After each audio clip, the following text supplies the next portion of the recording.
राजस्थान में दलित vote bank एक बड़ा वोट बैंक है, लेकिन इस चुनाव में वो किस ओर जाएगा। पिछली विधानसभा में जो 34 सीटें हैं उनमें से 18 कांग्रेस के पास हैं और बची हुई सीटों पर बीजेपी, आरएलपी, निर्दलीय, 2 आरएलपी से हैं, एक निर्दलीय हैं और कुल मिला के 35 ऐसे विधायक हैं जो दलित समाज से आते हैं। जी हां, रिजर्व सीटें 34 हैं और 35 विधायक है। रूपाराम धनदेव जो कि अनारक्षित सीट जैसलमेर से विधायक बने और उनका पलड़ा वहां अभी मजबूत भी है। ऐसे में इस बार दलित विधायकों की संख्या बढ़ने की उम्मीद सारे दलित संगठन कर रहे हैं और इसी हिसाब से मैदान में ताल ठोक रहे हैं। बात आज करेंगे बहुजन समाज पार्टी की और बात करेंगे चंद्रशेखर रावण की जो पार्टी है उसकी।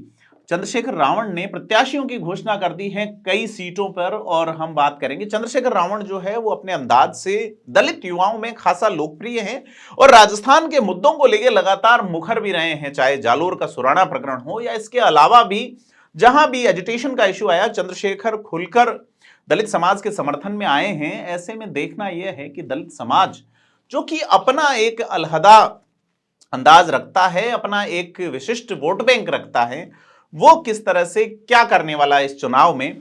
क्योंकि बसपा को जरूर दलित समाज जो है वो वोट करता आया है। 1990 से बसपा राजस्थान में चुनाव लड़ रही है, लेकिन इन 33 सालों में आज तक एक भी दलित व्यक्ति बसपा के टिकट पे विधायक नहीं बना। ये चौंकाने वाली बात है। राजस्थान में 25 सीटें अनुसूचित जनजाति यानी कि ट्राइबल्स के लिए रिजर्व है और अभी ट्राइबल्स जो विधायकों की संख्या है 32 हैं। तो अनरिजर्व सीटों पे आदिवासियों को इतना एक्सेप्ट किया जा रहा है, दलित समाज कहां पीछे रह रहा है, इसको लेकर दलित चिंतकों ने सोचना शुरू किया है। और जो संगठन सामने आ रहे हैं जिसमें बसपा भी है, इंडिविजुअल और इंडिपेंडेंट लोग भी हैं और साथ ही यह जो आप देख रहे हैं चंद्रशेखर रावण की पार्टी, जिन्होंने कैंडिडेट डिसाइड किए हैं और उन कैंडिडेट पे हम बात करते हैं। यह लिस्ट हमारे जो पास आई है इसमें उन्होंने चौमू सीट से सत्यपाल चौधरी को टिकट दिया है। जाट समाज के वोट बैंक खासी संख्या में चौमू विधानसभा क्षेत्र में है और रामलाल शर्मा यहां से खड़े होते हैं। साथ ही सैनी समाज के प्रत्याशी कांग्रेस की ओर से उनके सामने खड़े होते रहे हैं। फुलेरा सीट से जहां कुमावतों के वोट खूब हैं, वहां पे राकेश जोया को टिकट दिया है। आजाद समाज पार्टी की बात कर रहे हैं अपन, आजाद समाज पार्टी कांसीराम, यह पार्टी चंद्रशेखर रावण की पार्टी है। और आदर्श नगर जयपुर सीट से उन्होंने संजय वाल्मीकि को उतारा है। इस सीट से पिछली बार रफीक खान विधायक बने थे और ऐसे में एक दलित प्रत्याशी का उतरना निश्चित तौर पे दोनों ही पार्टियों की धड़कनें बढ़ा रहा है। बड़ी संख्या में यहाँ पे वोटर हैं। और मालवीय नगर सीट जो है, कालीचरण सराफ बीजेपी के वहां से विधायक हैं, उस सीट से विनीत सांखला सैनी को उतारा गया है आजाद समाज पार्टी से। साथ ही मुंडावर जो विधानसभा है उससे मंजीत धर्मपाल चौधरी वहां से विधायक हैं फिलहाल, वहां से अनिल वाल्मीकि को टिकट दिया गया है। थानागाजी अलवर सीट से राजवीर मीणा को आजाद समाज पार्टी ने उतारा है। साथ ही टोडा भीम गंगापुर सिटी से इंजीनियर रजनीश मीणा को टिकट दिया गया है। करौली सीट से पप्पू गुर्जर को टिकट दिया है। टोंक सीट जहां से सचिन पायलट चुनते हैं, वहां एक मुस्लिम प्रत्याशी शोएब खान को टिकट दिया है। देखना है कि दलित प्लस मुस्लिम गठजोड़ बनाने की कोशिश आजाद समाज पार्टी ने की है और पायलट के अगेंस्ट एक झंडा बुलंद हुआ है।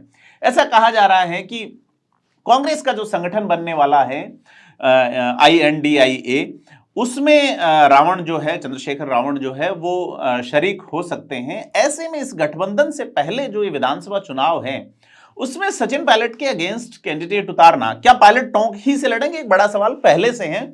लेकिन अगर पायलट टोंक से लड़ते हैं तो इस प्रत्याशी के उतारे जाने से गठबंधन और उसकी पूर्व चीजों पर भी सवाल उठते हैं। हालांकि मुख्यमंत्री अशोक गहलोत चाहते हैं कि प्रदेश के इस विधानसभा चुनाव में गठबंधन हो।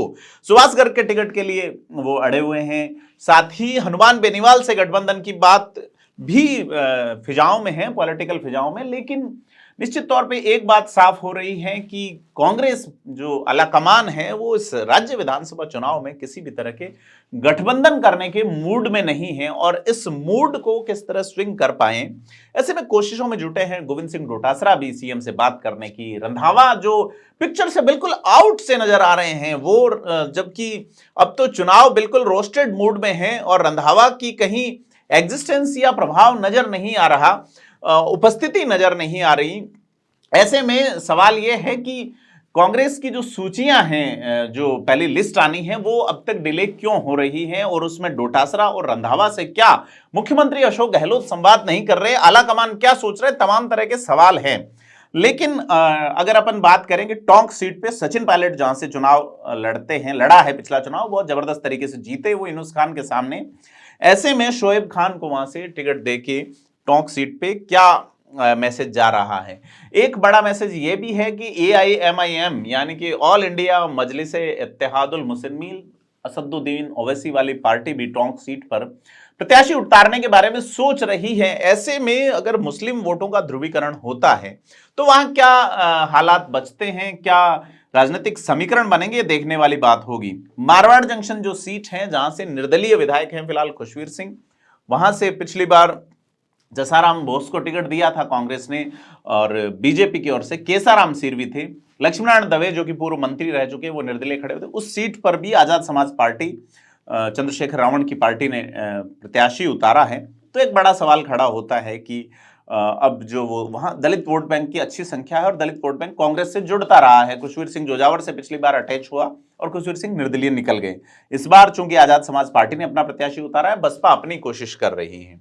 साथ ही बाली सीट वहां पे शैलेश मोसलपुरिया को टिकट दिया गया है। ये 11 लोगों की सूची चंद्रशेखर रावण की पार्टी जो आजाद समाज पार्टी कांशीराम है उसने घोषित कर दी है। तो सीधे तौर पे जो दलित वोटिंग रहेगी उस पर एक बड़ा मैसेज जाएगा कि बसपा के इतर भी अब पार्टी जो है वो दलितों के हित की बात करने वाली, दलितों के लिए चिंता प्रकट करने वाली पार्टी ने टिकट दिए हैं। और टिकट में कास्ट इक्वेशन देखा है, सारे टिकट केवल और केवल दलित प्रत्याशियों को नहीं देखे, मुस्लिम हैं, उसमें सैनी हैं, उसमें जाट समाज से हैं, उसमें तमाम एक इक्वेशन बनाने की कोशिश की गई है। तो चुनाव बड़ा रोचक होने वाला है निश्चित तौर पे।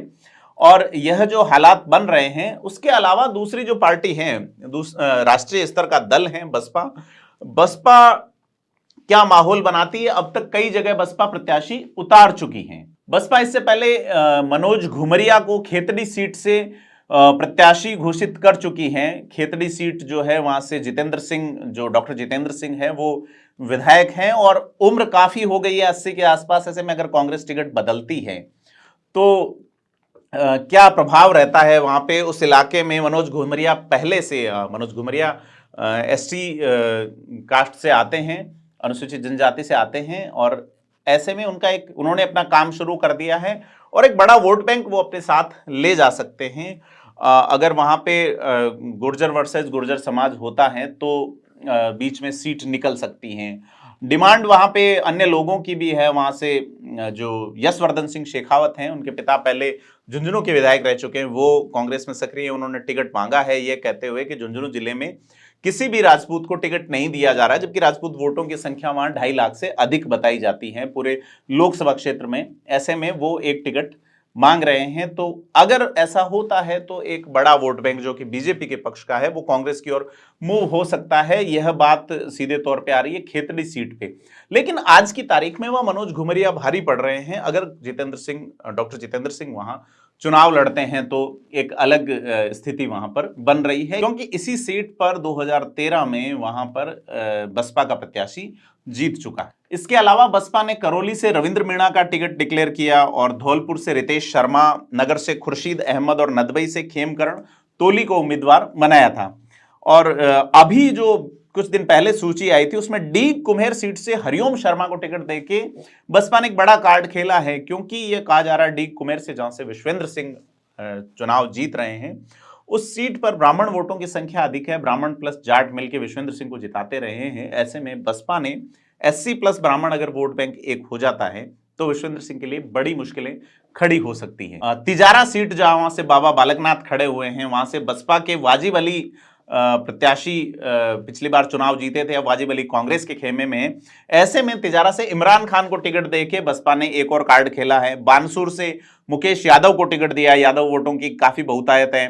बयाना रूपवास से मदन मोहन भंडारी को और दौसा से रामेश्वर बनियाना को, ये रामेश्वर बनियाना गुर्जर समाज से आते हैं।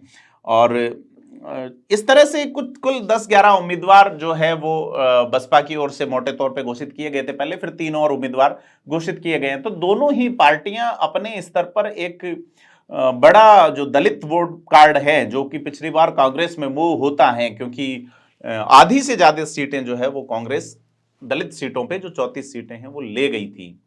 एसटी की सीट्स पे भी कांग्रेस का इतना प्रभाव नहीं रहा, लेकिन दलित सीटों पे कांग्रेस की जीत रही। ऐसे में एक बड़ा समीकरण बनता हुआ नजर आता है चंद्रशेखर आजाद की पार्टी का और बसपा का। इस समीकरण से ये पार्टियां बीजेपी कांग्रेस किस तरह से पार पाएंगी और क्या चुनावी मूड होगा जो कि कास्ट इक्वेशन के साथ स्विंग होता रहेगा, सूचियों का इंतजार है कब आएगी, इन पे तमाम चीजें देखने वाली बनती हैं। और आपसे अपील है कि अगर आपने थिंक 360 को अभी तक सब्सक्राइब नहीं किया तो सब्सक्राइब जरूर करें